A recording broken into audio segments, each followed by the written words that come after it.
Hello दोस्तों, स्वागत है हमारे यूट्यूब चैनल पर। आज की वीडियो में ऐसे क्वेश्चन कराएंगे जो लगभग सभी परीक्षाओं में समान रूप से पूछे जाते हैं। तो आइए स्टार्ट करते हैं। पहला प्रश्न है, उत्तर प्रदेश में विकलांग विश्वविद्यालय कहाँ स्थापित किया गया है? ऑप्शन है लखनऊ, कानपुर, चित्रकूट, बांदा। इस क्वेश्चन का राइट आंसर हो जाएगा दोस्तों चित्रकूट। आगे चलते हैं।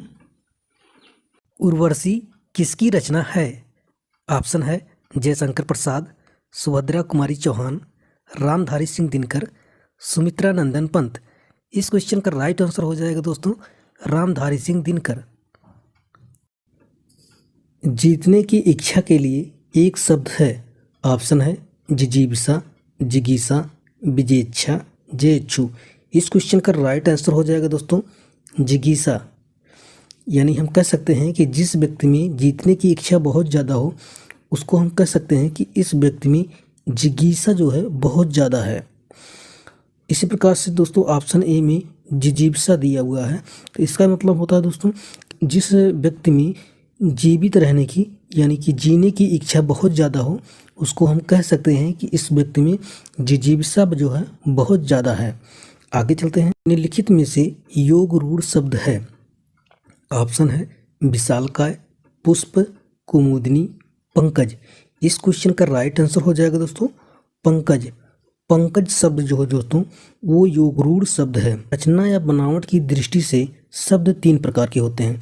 पहला जो होता है वो दोस्तों वो रूढ़ शब्द होता है, दूसरा यौगिक शब्द होता है और तीसरा योग रूढ़ शब्द होता है। रूढ़ शब्द ऐसे शब्द होते हैं दोस्तों जिनका हम खंडन नहीं कर सकते हैं, जिनको हम तोड़ नहीं सकते हैं। जैसे शब्द हो गया घर। घर एक ऐसा शब्द है जिसको हम तोड़ नहीं सकते हैं, अगर हम इसको तोड़ेंगे भी तो इसका कोई अर्थ नहीं निकलेगा। और जैसे शब्द हो गया जल। जल भी अपने आप में एक मूल शब्द है, इसको हम तोड़ नहीं सकते हैं। तो यानी ये रूढ़ शब्द है एक प्रकार से। तो दूसरा शब्द होता है दोस्तों यौगिक। यौगिक शब्द जो है दोस्तों वो दो या दो से अधिक शब्दों के योग से बना हुआ शब्द होता है। जैसे विद्यालय। विद्यालय जो है दोस्तों वो यौगिक शब्द है, विद्या प्लस आलय यानी कि विद्या का आलय। तो इस प्रकार से ये यौगिक शब्द हो गया। और तीसरा हो गया दोस्तों योग रूढ़ शब्द। योग रूढ़ शब्द जो है दोस्तों वो यौगिक की तरह ही होते हैं, लेकिन इनका एक विशेष अर्थ भी हो जाता है। जैसे हो गया पंकज। पंकज को जब हम तोड़ते हैं दोस्तों पंक प्लस जा यानी कि इसका मतलब हो गया कि पंक मतलब हो गया कीचड़, जा मतलब जन्मा, जो कीचड़ में जन्मा हो। तो यहाँ पे एक अर्थ तो ये निकल गया कि जो कीचड़ में जन्मा हो, लेकिन इसके अलावा भी एक अर्थ निकलता है कि भाई कौन कीचड़ में जन्मा है, यानी कि वो इंगित कर रहा है किसकी तरफ, कमल की तरफ।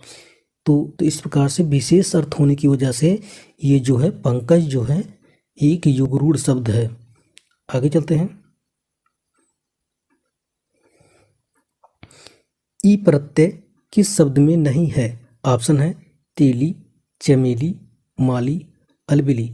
इस क्वेश्चन का राइट आंसर हो जाएगा दोस्तों चमेली। चमेली शब्द में जो है ई प्रत्यय नहीं लगा है। बाकी ऑप्शन ए में तेली शब्द में तेल में ई प्रत्यय लगाने से तेली बना है दोस्तों।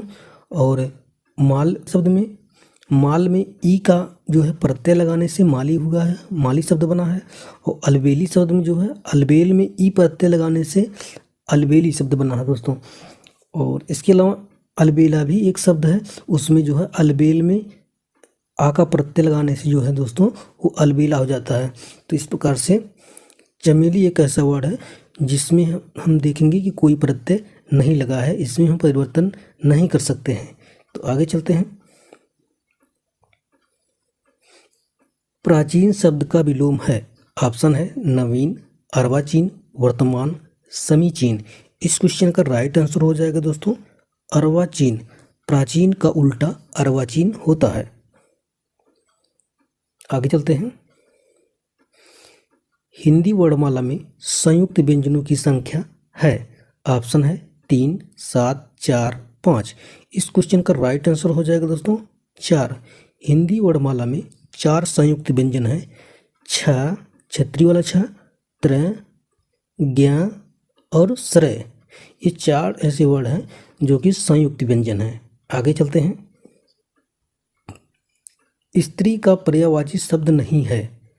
ऑप्शन है महिला, वामा, अबला, वासना। इस क्वेश्चन का राइट आंसर हो जाएगा दोस्तों ऑप्शन डी, वासना। वासना जो है स्त्री का पर्यायवाची शब्द नहीं है। आगे चलते हैं।